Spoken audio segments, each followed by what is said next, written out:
बहुत से लोगों का एक संदर्भ में हमारे पास प्रश्न आ रहा था कि यदि हम जीवन में महाराज जी की मूल शिक्षाओं को अपनाना चाहते हैं, महाराज जी ने जो उपाय बताए हैं, प्रभु श्री राम जी की अद्भुत कृपा, श्री हनुमान जी की अद्भुत कृपा और स्वयं श्री महाराज जी की अद्भुत कृपा प्राप्त करने के लिए, तो वो कौन से उपाय हैं, किस प्रकार से हम वो उपाय अपने जीवन में शामिल कर सकते हैं।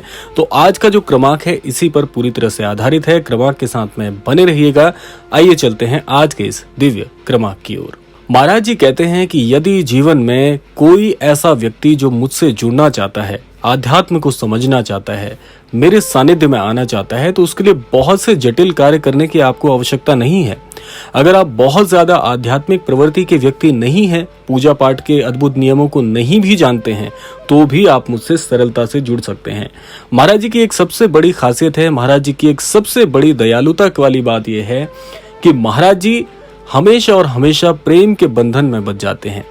महाराज जी ये नहीं जानते कि आप बहुत पूजा पाठ करते हैं या नहीं। महाराज जी ये बिल्कुल नहीं जानते हैं कि आपको मंत्र आते हैं या नहीं, आप विधियां जानते हैं कि नहीं। महाराज जी केवल एक और एक बात आपसे चाहते हैं, वह है प्रेम का सच्चा भाव। महाराज जी से जुड़ने के लिए आपको कोई भी विशेष प्रकार के आडंबर करने की आवश्यकता नहीं है, क्योंकि महाराज जी तो स्वयं ही एक बहुत ही सरल पद्धति के संत हुए हैं और महाराज जी गुरुओं के भी महागुरु हैं। तो इसीलिए महाराज जी ये जानते हैं कि मेरा कौन सा अमोघ भक्त मुझे कितनी श्रद्धा से प्रेम करता है। तो इसीलिए महाराज जी ने कुछ छोटे छोटे नियम बताए हैं, जिनको आप जीवन में अनुसरण करके बड़ी आसानी से महाराज जी तक पहुंच सकते हैं, महाराज जी के साथ सानिध्य को प्राप्त कर सकते हैं।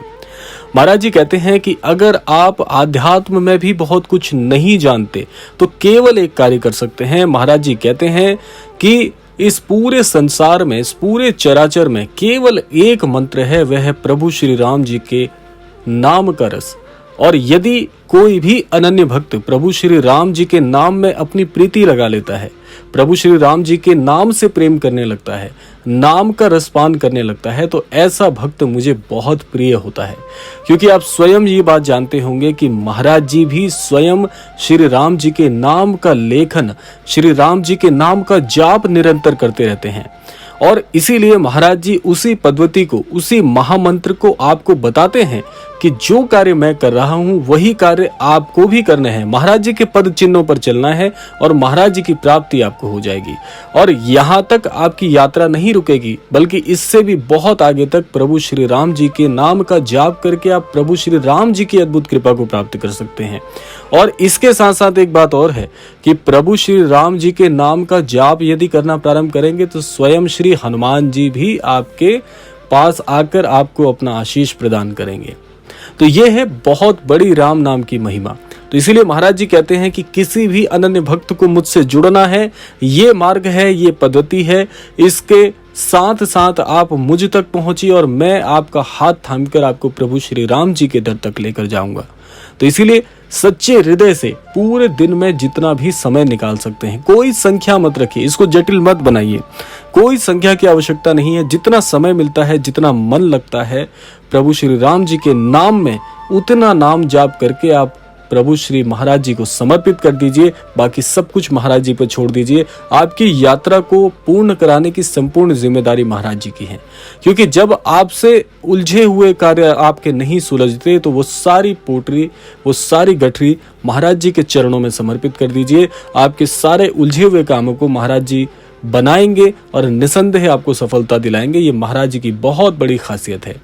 तो इसीलिए इतना प्रेम आप महाराज जी को करना प्रारंभ करिए, जितना कि महाराज जी विवश हो जाएं और आपका हाथ थामकर आपकी इस यात्रा को फलीभूत बनाएं। इतनी चाहत, इतना प्रेम आपके हृदय में होना चाहिए। और ये अभ्यास से आता है। मैं पहले आपको बता दूं कि ये कार्य इतना आसान नहीं होगा।